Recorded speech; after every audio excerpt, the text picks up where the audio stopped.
Hello, and thank you for joining this Aerospace Testing International and Lumistar webinar. I'll keep the introduction short, but suffice to say, our presenter today, Mark McWhorter from Lumistar, is well known in the telemetry and flight test community, where he has worked for the last 15 odd years. Today, he is going to run through Lumistar's ground and airborne telemetry products for us. He's going to talk about some of the radical size reductions and some of the functionality of the latest devices. At the end of Mark's presentation, there'll be a short Q&A session. So please submit any questions that you have while he's speaking, and we'll go through as many of them as we can at the end. So, without further ado, over to you, Mark. Well, Ben, I want to thank you for that introduction. My name is Mark McWhorter, and I'm with Lumistar. Today, I want to thank you for attending our webinar. We're going to discuss Lumistar's new revolutionary size, weight, and power reductions in ground telemetry and airborne data retransmission systems. We have a whole new product line of very interesting products. But first, I want to give you a little bit of an overview of Lumistar, the company. For many years, we've been a leader in telemetry system design engineering, manufacturing, and technical support on the ranges or at our customers' facilities, manufacturing flight test articles. For over 20 years, we were founded in the year 2000. And we've been together for a period of time longer than that as a group of folks in other companies. John and Dave founded the company in 2000, and they've since retired. And we have been serving the flight test and satellite community ever since. We have a brand new sparkling building that we moved into in April of this year, and we are located in Carlsbad, California. Lumistar has a product line and core capability that encompasses RF and digital signal processing components and system design capabilities. We manufacture RF front ends, down converters that can be used in data receivers or in tracking receivers. These data receivers can be complex, many channels with diversity combiners. We are very strong and have been for many years manufacturing bit and frame synchronizers along with decommutator products. And these are bundled with our real-time telemetry processing and display software known in the industry as LDPS. It's a very powerful tool used for the setup of the hardware and for the real-time display and archiving of the telemetered parameters. We're very strong also in RF and data simulators that can be used also as test transmitters used for flight checkout, flight test, flight line checkout of any test article that's getting ready to be sent off on a flight test mission. All of these different types of components that we manufacture can be integrated into a custom system, and our job as applications engineers would be to sit with the customer and find out what he's looking for and build a custom system for him that's tailored to his needs. We also have a small product line of test antennas and RF filter capability that really allows us to do some slicing and dicing with custom frequency bands in our RF products. As you'll see later, we have multi-band products available, and those are driven by filter design.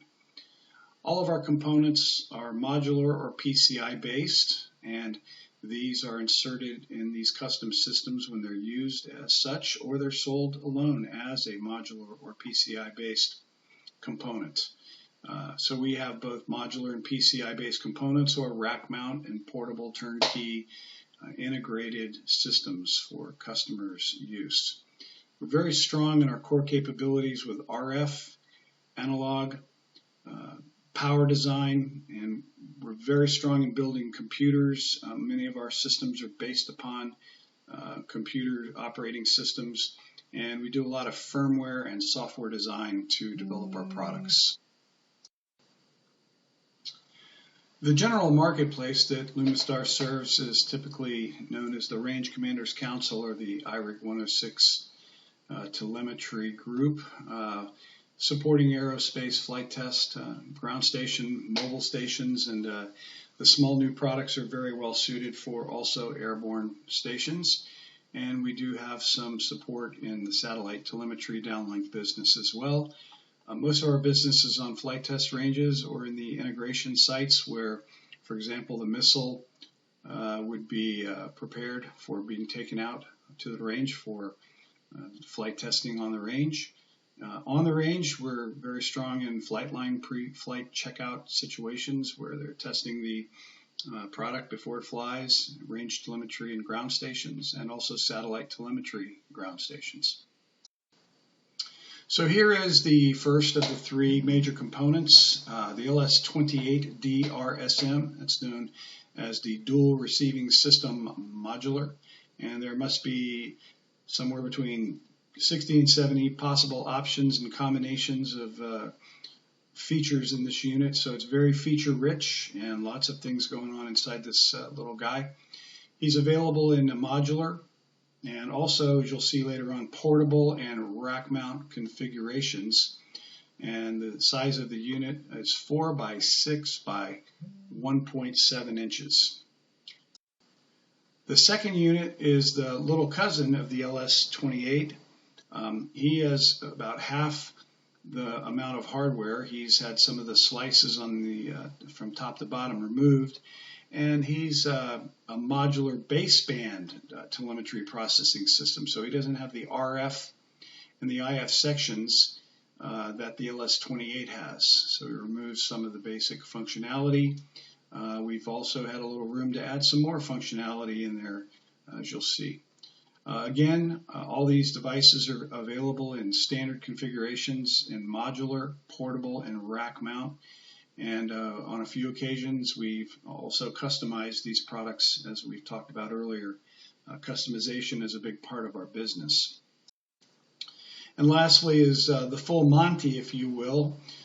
This is an exciting product for the future, where we take the LS28 DRSM and we combine it with a third product called an LS76M2. That's a fairly basic product. It's an upconverter that takes IF signals and upconverts them to RF. And by doing this, it will allow us to create a modular, low weight, low power, low size, a modular telemetry receiving, processing, real-time display, recording, and retransmission system. We think the marketplace is looking for a product like this. And once again, available in modular, portable, and also rack mount configurations. Before we go forward, it's kind of a nice idea to take a moment and go backwards and look at the evolution of telemetry system technology. Here's a picture that I took in about 1984. A customer had proudly showed me his telemetry station. I always admired this note up here. Do not touch any of these wires. It's a very carefully connected system with B&C cables and 75 ohm RG58. So all of that is been transposed into the 4 by 6 by 3 inch combination of the LS28 and the LS76, which is the LS96 product.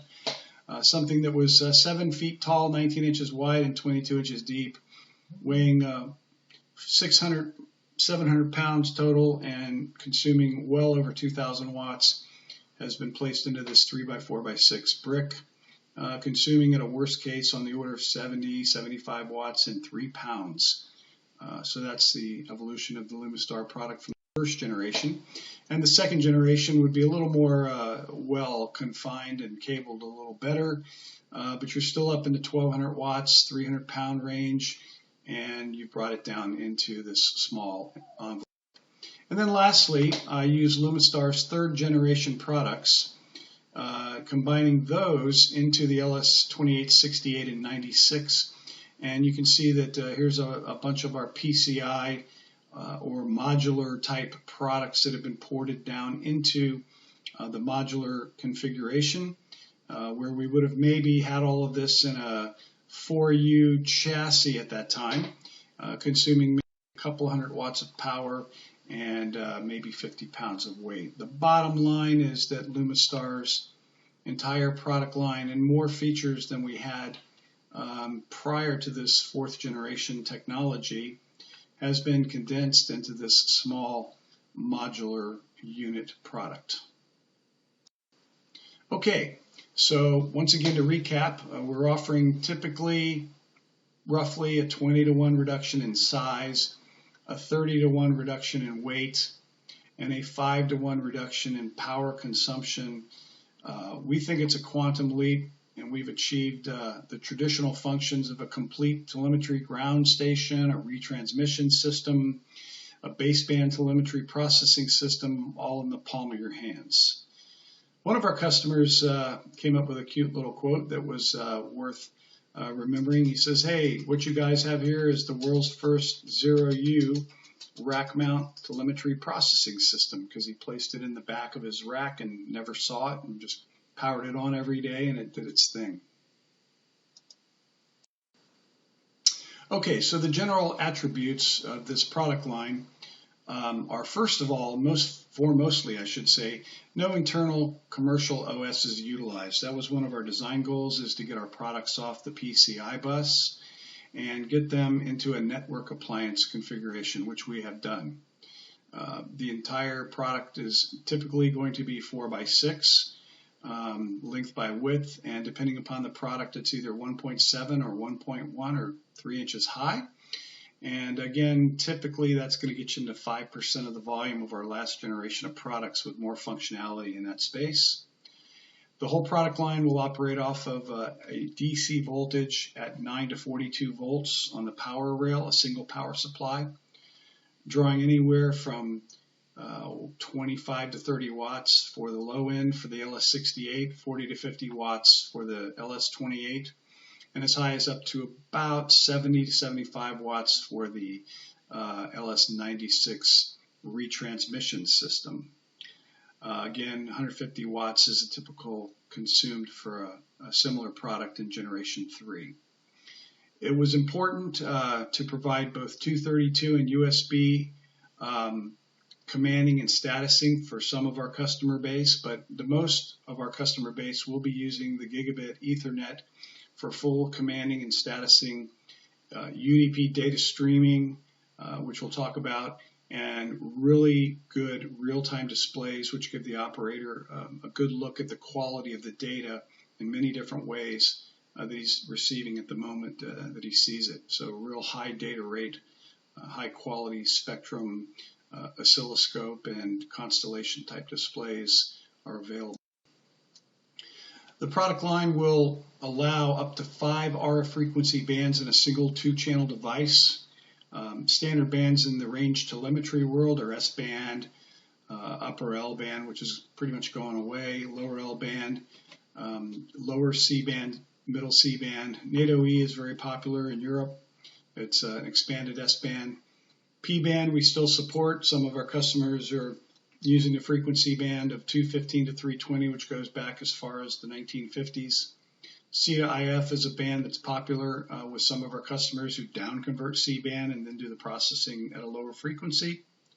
C2E is our nomenclature for the European C-band.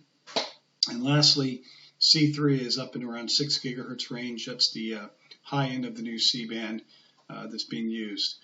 Bottom line, we do support custom bands all the way up to 6 gigahertz. All of the products will cover what I like to call the alphabet soup of demodulation formats. One of the nice things about the LS28 is that it'll do analog and digital FM together. Most of our customers will simply buy digital multi-symbol FM, but it does have the capability to add an analog FM, which can open up some capabilities that would not be available in the digital domain. All the PSKs, QPSKs, BPSKs, SOQPSK would be one of the formats that's heavily used in the Range Commanders Council flight test world. The UQPSKs, the AUQPSKs are used quite a lot on launch vehicles going out of Vandenberg and the like. And the third format used by the Range Commanders Council heavily is the multi-H CPM. These other formats are available: subcarriers, BPSK and QPSK, phase modulation, and at the bottom, NTSC and PAL is available also. That's a specialized video that's used. It's an analog video transfer. It'll occupy on the order of a 5 megahertz bandwidth. But if you need it, we have it. It's available in our unit. It's both in the same box. Other features of the product line include diversity combining when used for two-channel situation where you have polarity diversity or spatial diversity in your RF coming in. The products can be used as standalone bit sinks with all the other capabilities. If you just need a bit sync, you've got it. Embedded within the product line is auto track receiver functions. So you will have the ability to drive a parabolic pedestal type track antenna on a ground station or in a mobile system. The other advantages to the system is it has both PCM and Ethernet data DCOM frame streaming capabilities. So the unit will stream raw data or decommutated frame data out. At the same time, it's streaming traditional clock and data. And that'll be for all three channels. We're streaming clock channel 1, clock and data channel 1 and 2, and combined. Data recording options include 64 gigabytes per channel of all three channels received, channel 1, channel 2, and combined. Gives you about 16 hours of data recording capability at around 9 megabits per second per channel, so you get 3 times that. Soon, and on our roadmap, is the ability to play back the data that's been recorded and play it back out the PCM and the Ethernet connections on the device. That's going to be a real nice adder. We should be seeing that capability come online in 2021. The unit does support both iRig time and PTP protocols, and it also provides data simulation and IF modulation capabilities. The units have internal data simulators, which you can program the type of iRig 106 telemetry that you would like to have coming played back out of the box, and then you can modulate it up to the IF frequencies around 70 megahertz. The capability to modulate the data at all the frequencies, all the formats, modulation formats that are in the demodulator is there. So you have a whole long list of capability in terms of the ability to modulate the data that's simulated within the box. There we go. One of the things that our folks in the industry wanted was very low data rates and ultra wide deviation capability. So our demodulators can go down as low as 1 kilobits per second. Using our analog FM detectors, we've tested our digital demodulators down to as low as 5 kilobits per second. On the high end, we'll go up to 60 megabits per second for the QPSK formats and 30 megabits for the FM and BPSK formats. Most of our customers are not exceeding 20 megabits in the FM mode. There's just not enough spectrum out there for the FM to cover much more than that. And as I said earlier, we give you 3 demodulated bit sync outputs for channel 1, channel 2, and combined. And to boot, those are both TTL and 422. So there's just a plethora of bit sync output capability on the box. Also, analog baseband video outputs. We give you 6 channels of that, 1, 2, and combined for I and Q. So if you're looking for those type of I and Q signals, we'll be providing those signals. We do support encryption and decryption. Inside the box, you'll find test equipment such as bit error rate readers, spectrum analyzer displays for the front end. We provide oscilloscope displays to give all 3 of these are excellent data quality indicators. Then there's system test support for testing G over T in an antenna sensitivity test. During the mission, we provide logging functions. The receiver will log important receiver parameters that are very helpful in looking back at post-mission analysis of what the receiver saw and when did he see it. Time-stamped logging of receiver parameters. Real-time health and status monitoring capability. We real-time monitor the temperature, voltage, and current, and a few other parameters going into the box, looking at operator cautions and warning alerts if things begin to go into the warning and caution and warning status.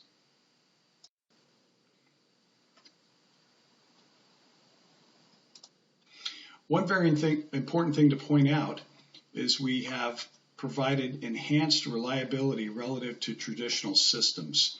These modular systems are very rugged. We have them flying on airborne platforms in high vibration environments, and they are doing quite well in those environments, whereas a traditional PCI type component that's been built for the last 20 years, our third generation products, would not as well survive in that environment, where the PCI cards would be bounced around and perhaps failures would occur in high vibration environments.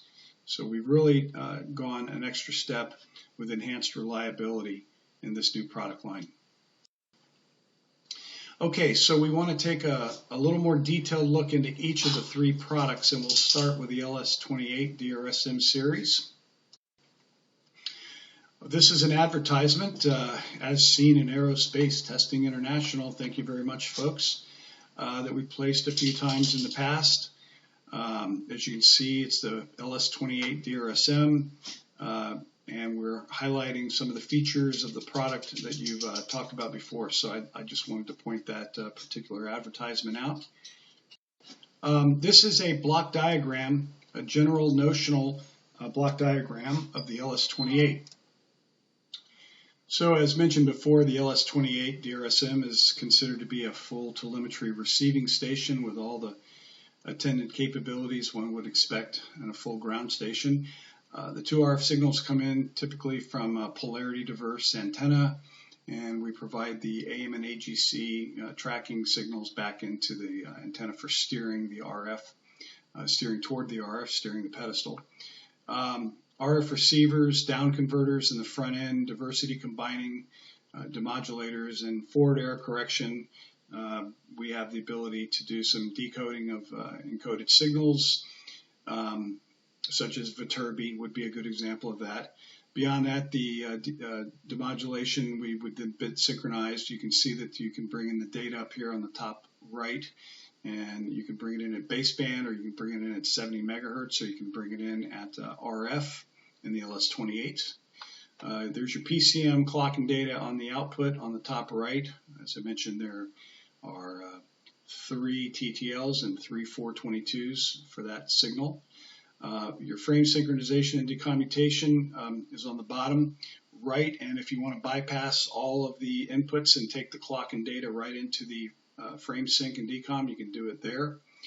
Your data streaming goes into the communications module, and it's packetized up UDP and sent out multicast across the network. And then over here on the left, we have the real-time displays in your computer screen. That's your LDPS software, or equivalent data processing and archiving software for real-time displays. Your data storage is shown, and there's your test modulator on the lower left, which will allow you to modulate either the data that's being received real-time or some simulated data, such as PRN data or some telemetry frame data that you can simulate from within the LS28 and send out modulated at an IF frequency centered around 70 megahertz. Here's the frame stack up, if you will, of the LS28. It's built in 4 slices. Your RF slices on the top. This does the basic down conversion functions down to the second IF. Your second slice here, you see the 2 multi-pin, smaller multi-pin connectors on the second slice. That provides much of the IF signal processing capabilities, the AM and the AGC and other functions. The third slice down is the true DSP signal processing firmware. That's where the large gate arrays are that process the major heavy lifting of the signal processing functions within the device, software-defined radio, if you will. And the bottom slice, the fourth slice, number 4, is a power and Ethernet and control and status housekeeping slice. It takes care of a lot of functions that are going on, routine functions within the brick. I put this slide in here to give you an example of the number of I/O that is available on the LS28 here. It's quite a lot. You can see lots of pins. These are high density multi-pin connectors, mill grade. Just a ton of I/O. I don't think any customer would be using all the I/O at one time. That's possible. One interesting thing to point out on connector J12 down here at the bottom right, we have this very interesting parameter called user digital I/O, which allows the customer, if he understands the user digital I/O, he can use it to his advantage to perhaps have a discrete signal go from a 1 to a 0 under certain predefined conditions. One of our customers at a certain power level threshold sends a signal from a 1 to a 0, and that signal is used within his system to trip some type of a change in the system performance. And so it's a clever way of using user digital I/O to enhance the overall system performance. All of our products that we're talking about today are available in both the modular form, which you've seen quite a lot of, as well as the portable lunchbox case format. So we can place the LS28 inside of this box. It's under the top panel here. And this, once again, is another ad as seen as in Aerospace Testing International. And so we can place it in this portable system. It's a very nice lunchbox configuration. You can take it on board your aircraft flight, and put it in the overhead bin, and take your full-blown telemetry system with you to wherever it is you're traveling to. It is battery operable. We'll talk a little bit more about that. In fact, here is a picture of the 10-hour battery. There's a 4-hour battery and a 10-hour battery, and it's AC hot swappable with the battery. In fact, it's auto sensing. If the AC is present and the battery is connected, it will run off the AC and charge the battery. If the AC is unplugged, it'll continue to run off the battery till such time when the battery is discharged. There's a monitor on the top that gives you the battery voltage as a function, of DC voltage, like 12 volts is the typical. Over here on the right, you see some of the software that's running with the system. Actually, what you're seeing is the internal modulator of the LS28 in this case. There's no external RF signal going into the product, but this is truly a loopback mode for the modulator. So that gives you an idea what the modulator's capability is. That's SOQPSK running at 10 megabits per second in loopback mode from the modulator and sending probably a PRN pattern into the receiver. Many of our customers are interested in the rack mount version, and we have a very small, skinny, 12-inch deep rack mount configuration that's available. The entire product, all the capabilities you'll see is available in this product. So here's your rear view of the unit with all the same I/O capability that's on the module. We just place the module in the rack and power it up and apply appropriate cooling inside the device, and wired up to some PC boards on the rear I/O, and it's everything that the modular unit can do in the popular 1U rack mount configuration. We make it in two versions, one with a PC, which is 22 inches deep, not shown here, and another version that is only 12 inches deep, which is truly an Ethernet appliance. There is no PC, no controller inside this rack mount version, the one that's 12 inches deep. Moving on now to the cousin, the smaller cousin, the LS68M. As I said earlier, it's similar to the LS28, but this guy has only baseband signal capability on its inputs, but it does much the same everything else that the LS28 does, with a few exceptions. For example, it doesn't have a modulator, but it does have enhanced performance and features due to an additional gate space that's been freed up that we've filled up with these enhanced performances and features. So here is the LS68. We decided to put a little bit of a heat sinking on the top surface there to draw some of the heat out of the device. You can see it's about half as high as the LS28 is with a thicker cover. So I've taken the LS28 block diagram and X'd out the functions that are no longer there. Obviously, there's no antenna inputs. The RF receivers are gone. The diversity combining and the demodulation and the forward air correction is gone. And excuse me, the bit synchronizers are the base inputs for this product. And the bit synchronizers will accept either TTL or analog baseband PCM. If you like, there's a version that accepts clock and data into the DCOM, and you don't have to have bit synchronizers in the LS68. So there's lots of different features, lots of different options, lots of different ways to configure this device. Very feature rich. Data streaming is an option in the LS68. Data storage. Some of our customers actually don't want the data storage because it makes the device classified. One of the things I'll say about the entire product line is without the data storage, there's completely volatile memory. When the unit is powered down, it's not possible for any of the data to be stored on the device. It's only the setup information that's stored on the device. So you have the same communications protocol where the data is being UDP packetized, time-stamped and sent out over the network connection, multicast into multiple clients who are running LDPS software or other software packages. So the capabilities are up to 2-bit syncs, up to 3-frame syncs and DCOMs.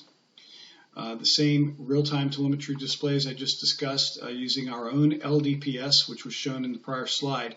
And I want to point out that we're compatible with a very popular, almost ubiquitous software package on the ranges called IADS.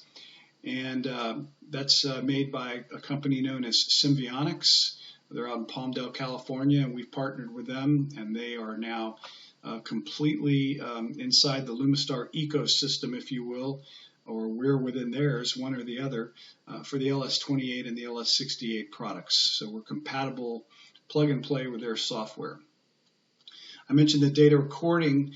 I want to point out the playback capability in the future, probably in 2021, and the same parameters we've been talking, TM over IP, and iRig time, network time, bit error rate readers, and so forth. One comment important with the LS68 is that the data simulators in the LS68 are more powerful than the ones capable in the LS28. They're more dynamic data simulation versus what's available in the LS28, which is probably what I would call a more static data simulation. We can discuss that in another time frame. Down here at the bottom, RF transmitter option. If you would like to couple the LS68 with an RF transmitter, the data that's produced by the simulators can be transmitted out, and that's a new product we call the LS18P1. It's in the lunchbox case.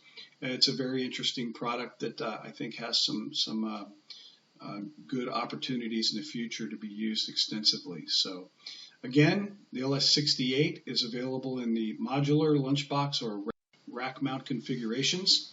Here's a top view showing the cover. Once again, 4x6 of the length and width of the LS68. And once again, the faceplate I/O showing the multitude of signal I/O available on the LS68. It's not expected, again, that anybody would ever use all of it at the same time, but it's certainly a lot to have and nice to know it's available. Once again, the digital I/O, the user digital I/O, is available on J12 in the lower right-hand corner of the LS68, much the same as the LS28.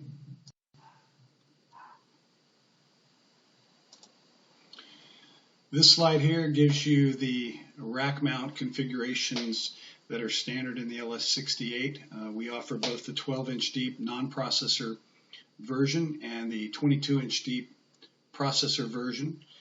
So there is a computer in the one on the lowest, as shown in below on the rear I/O, the one on the lowest side.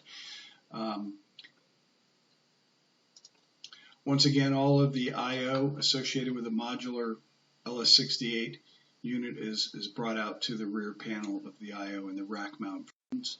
And here is the advertisement, once again, as seen as in Aerospace Testing International. I'll get that right. And you see the modular and lunchbox version, the portable version, and the rack mount version shown in this advertisement, listing the basic features that's available in the LS68. Now we move on to the full Monty, the complete package of the LS96M2.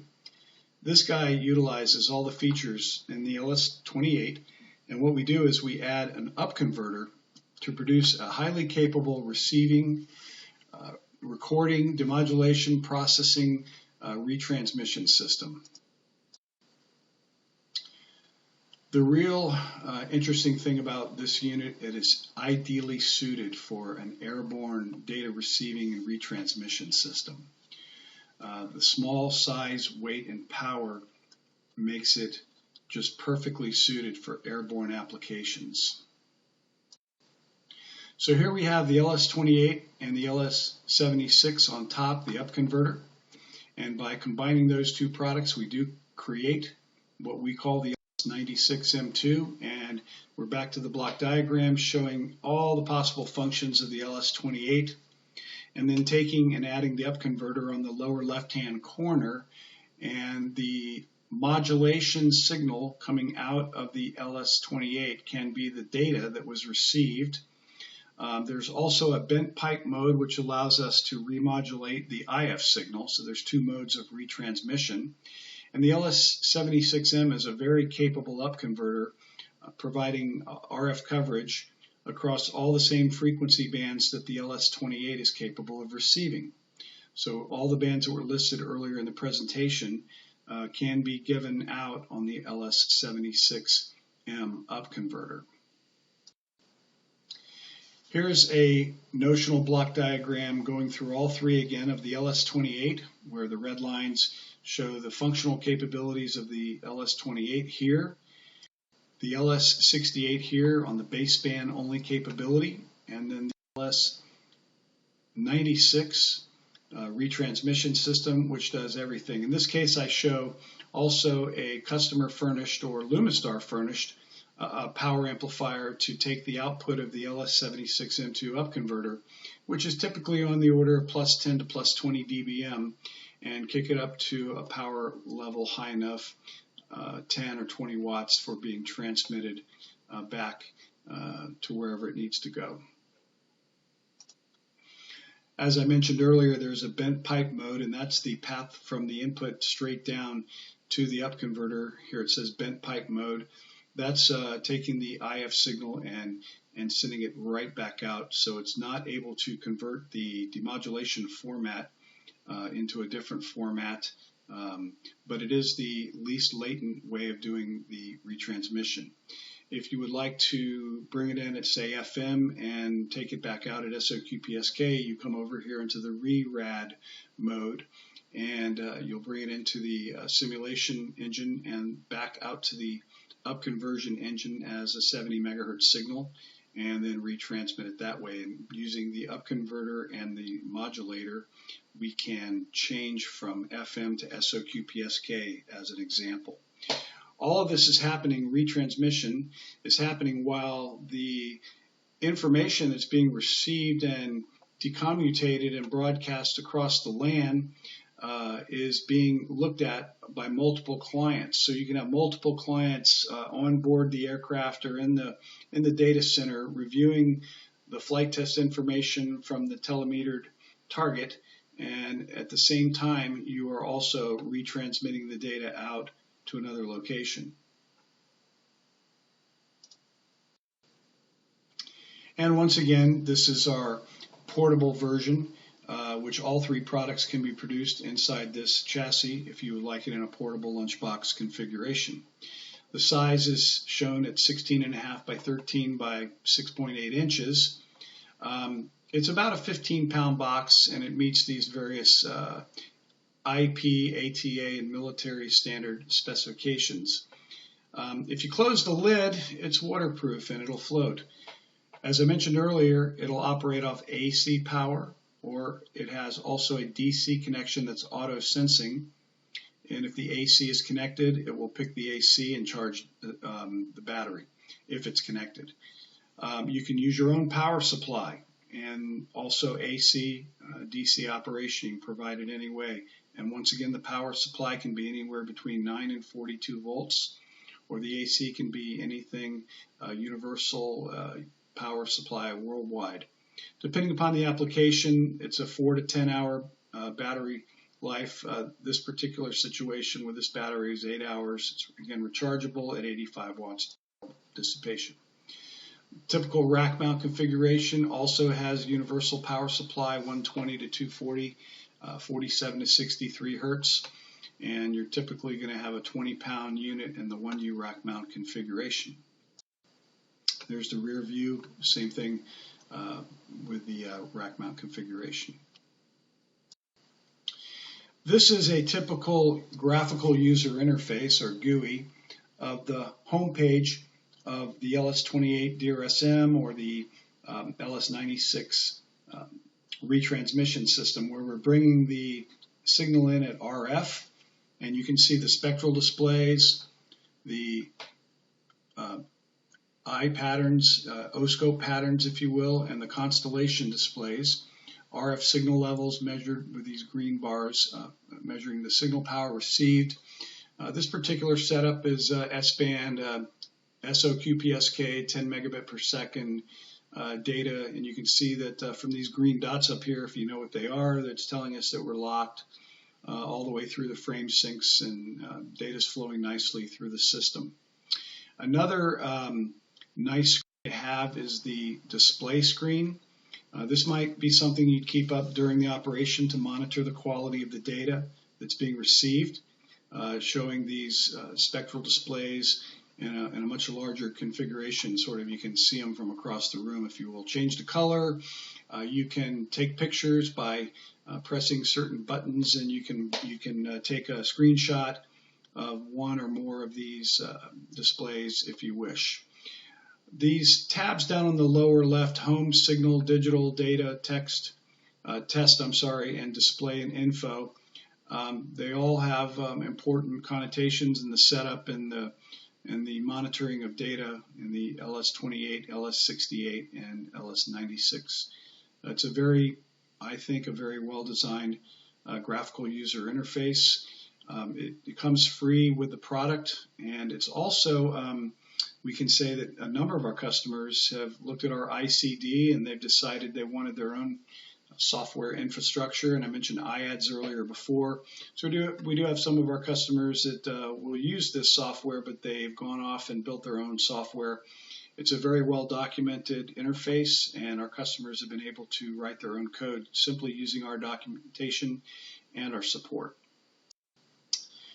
Getting down to the tail end here, I'd like to say that Lumistar software and firmware upgrades are available at no cost for the life of the product. If we're going to make improvements to the software, firmware modifications to improve performance, these are available to you at any time. Field upgrades are very simple to perform. We have a procedure, a document for that.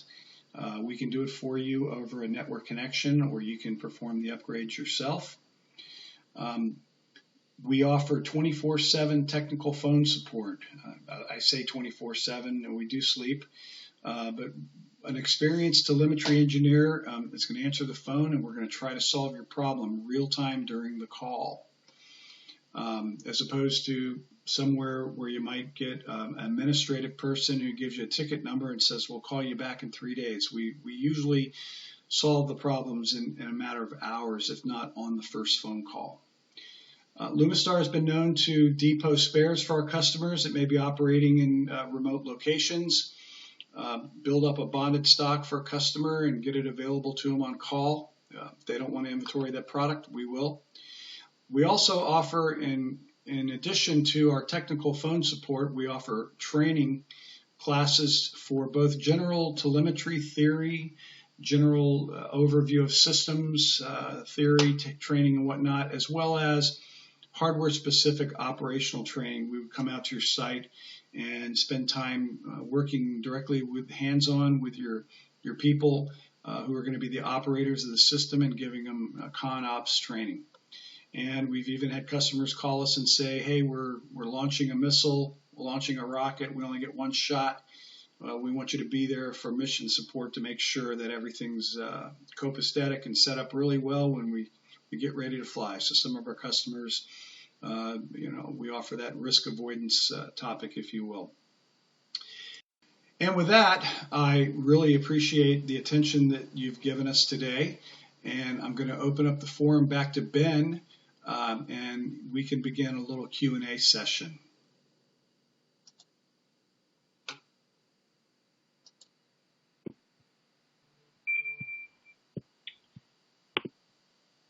Hi, Mark. Thanks for that. That was great, Mark.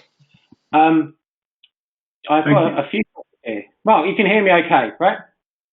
I can hear you fine. Great. Well, thanks for that, Mark. It was a really interesting presentation. I'm sure the audience appreciated it too. I love the slide of the picture of the 1980s system, telemetry system, and then the 20s as well. It's 40 years of progress. Real picture taken on a real flight test range. Did you take the picture? I did. Okay, that's good to know too. Some exciting photography going on there. Great. I've got a few questions I'd like to ask you, and then there's a few from the audience we can field as well, if that's okay. So, I mean, the developments in your product range are fantastic. I mean, but what really are the factors influencing those developments and the design of the devices? I mean, is it just kind of size and weight and power reductions, or is there other stuff going on as well? Well, I'd have to say a little bit of both. With regard to size and power and weight, that's just an obvious thing where technology marches forward. Obvious attendant advantages in airborne applications and small mobile applications. It's pretty staggering. Look at the hypersonic missile test scenario where it's going to cover extremely large landscapes over a broad ocean area. These tests are going to require a whole new fleet of fully capable airborne telemetry stations out over the Pacific Ocean. You're certainly not going to be flying hypersonic missiles across the domestic United States. So you're going to need some type of small, efficient airborne system. On the ground, again, mobile, remote, shipboard applications is important. The size, weight, and power drives beyond the size, weight, and power, I should say, the drive toward the need for telemetry over Internet Protocol, team over IP, and network-centric operations began about 5, 6, 7, 8 years ago. We could see the horizon changing, and we've marched to the guns to provide what I think is a premier solution. Lastly, our government customers have a heightened desire to disassociate with vulnerabilities of PC-based systems. And this hardware platform does offer them advantages, providing network appliances that allow them to better address security network vulnerabilities. Okay, great. And you talked about the evolution. It's interesting to see the evolution of the telemetry systems.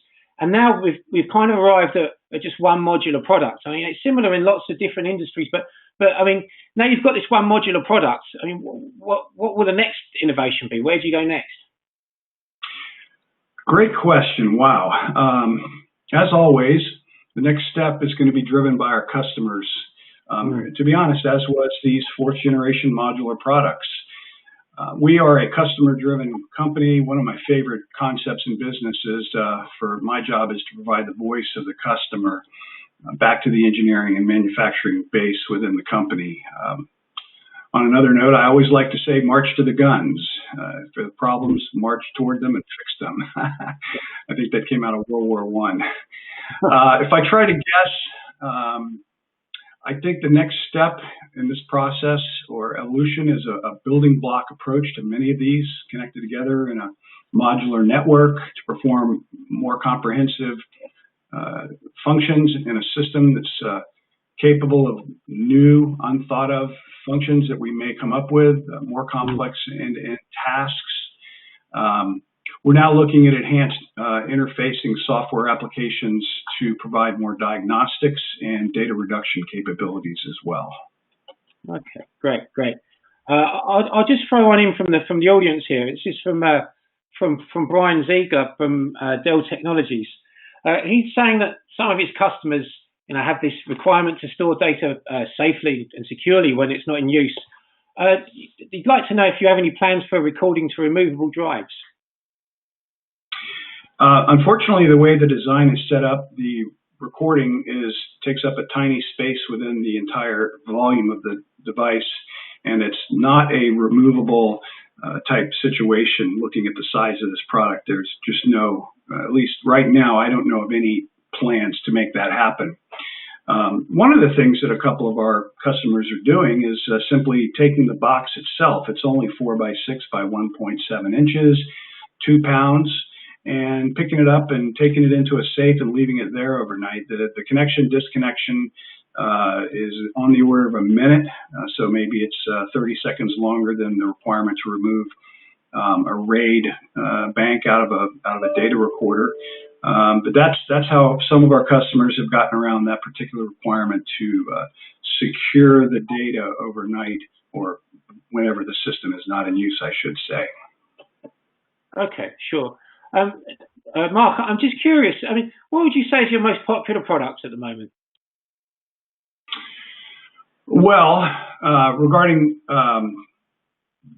this line of products, I would have said the LS28 that's been around now in production for on the order of 3 years.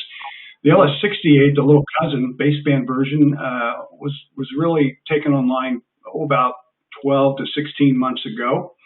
Prior to that, I would have said the LS28 is going to be the winner of that race, if you will. But over the years, Lumistar has sold thousands upon thousands of baseband only DCOM bit sync simulation telemetry processing cards, PCI cards.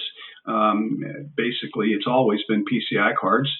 I see the LS68 taking off and replacing the LS50s over time. It'll be a slow transition. Some of our customers will stay with the PCI, and others will adapt into the LS68. And having IAD's software on board, working with the LS68 in their ecosystem is a big advantage, and we pay a lot of thanks to the cooperation that we've had with the IAD's folks. We work very closely to make this happen. Okay, great. And I was interested to see as well, I realize I'm monopolizing the questions here, but I was interested to see as well the thing about software upgrades. I see it so often now with instrumentation and different devices, these constant rollout of software upgrades. We've all kind of got used to it with our phones, I guess. But how often would the plan be to roll those out, and what would they be for exactly with your range of products? Well, yeah, you're right. It's not a whole lot unlike an iPhone. Every month or two, I look up and my iPhone needs to be updated. Certainly, that's not the case with the LS28. But we are like a shark swimming through the water. We're going to always have updated and improved functionality in our software or firmware. New customer requirements may come online. We believe it or not, we may fix a bug, one or more, and that's something that may or may not affect a customer. And then we're always looking at customization of the product, where we've sold a number of these products in third generation technology, and we've got new features coming online, customers asking for new features. We've actually built some rack mount customizations where we put multiple LS68s and LS28s in one box, and we've added switches and uninterruptible power supplies, and so we're doing a lot of customization. The software is on the website. It's free for anybody to download at any time. Release notes describe the changes, and it makes it real simple for the customer. In regards to firmware updates, let's say you've only purchased a base model that doesn't have most of the capability, optional capability in the device, well, you would simply contact Lumistar and ask for what type of products you would like to, what features and functions you would like to have updated in the product.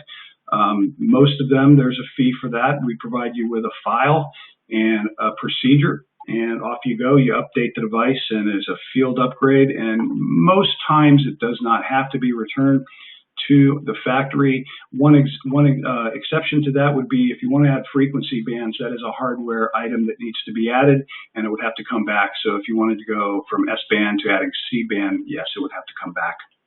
Okay, all right.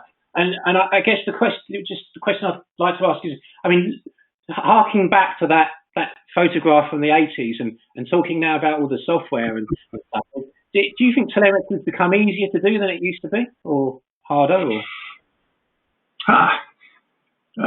Tough question. If I was on the debate team, I could probably go either way, but I'm going to throw it out and say yes. One thing we're seeing, and this was the subject of a recent, in fact, the last ITC, I believe, was the evolution of the university-educated young aerospace engineering grad telemetry engineer, and we're seeing a lot of those folks coming out in the last 5 years, having been, in this industry for a little longer than 15 years, but thank you for making me younger at the beginning. I appreciate that. My experience many years ago was with guys that kind of, grew up on the range and got their education of range telemetry through the School of Hard Knocks. The young guys coming out of aerospace engineering are really digging the new technology, especially when they get their first sniff at the old 20-year-old stuff, and they like to, play around with it. It's just newer stuff. It's like, they want to control it now using their Snapchat app or something, which I don't think we're going to get to that point. But putting all this telemetry in one box, it's a no-brainer for more simplicity. As opposed to multiple boxes connected. I can remember in the year 2004 carrying a 100-pound Pelican case into the customer's facility to demonstrate the gear. It's certainly much simpler today because all I have to do is bring in a laptop case, a laptop attaché case, and demonstrate 10 times more capability with a 2-pound box and a 5-pound laptop attaché. So my back certainly appreciates the new technology and not having to carry around a very large Pelican case on board aircraft and rental cars. Okay. Lastly, reliability. I mentioned it earlier. This is huge. That by in and of itself, I would say, makes things simpler. Things that don't break, life is simpler. I used to work in Alaska launching rockets, and I know that the sparing and logistics up there was difficult because things do not come to Alaska overnight with FedEx from anywhere, unless you pay a lot of money. So simplicity in logistics and sparing, mean time between failures and things of that nature is also an attendant simplistic improvement. Okay, great, good stuff. So I'll just run through some of these questions from the audience, if that's okay, Mark. I've got quite a short one here from Gary Baker, who is sales engineer at Base 8. We'll see if he's got a short answer too. I mean, he's asking, can you multicast the GUI, the GUI? Yes, the GUI can be on multiple client screens, as many as are out there that want to hook into the LAN, and as long as they dial up the correct IP address, they can see it. So that's a definite yes.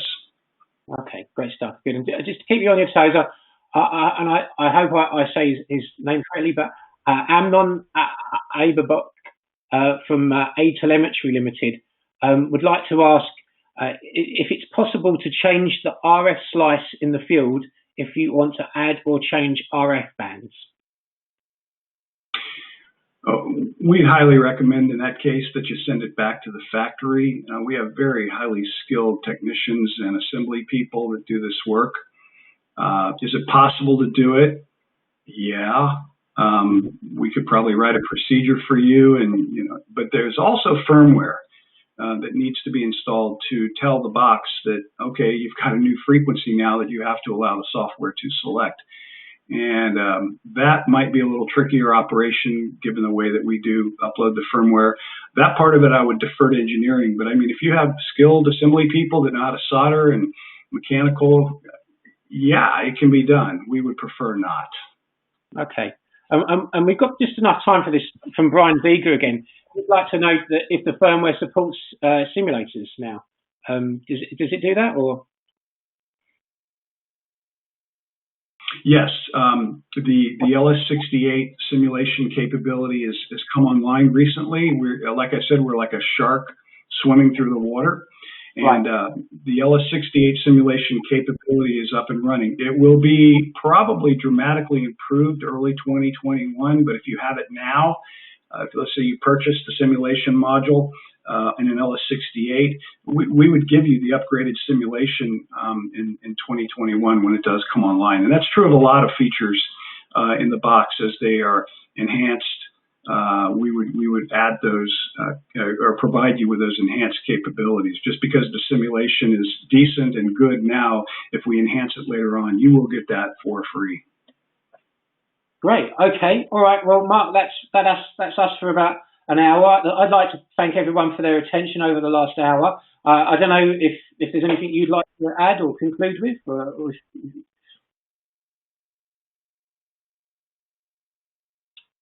Hello, Mark? Yes, I'm here. Yeah, hello. Is there anything? That concludes the presentation and the quick Q&A session. I don't know if you'd like to wrap up with any remarks or not. Only to say thank you to everyone for coming. I appreciate it. Please feel free to contact us. My contact information is on our website, sales@lumistar.net. We did make a recording of this. So a few of you that had audio problems, we can certainly get you an MP4 of this presentation. And certainly, if you have any further questions, we're here to ask them. Thank you very much for your attendance today. Absolutely. Thank you, Mark, for your time as well. Yes, the whole presentation will be available on the Aerospace Testing International website afterwards. Okay, thank you all. Bye-bye.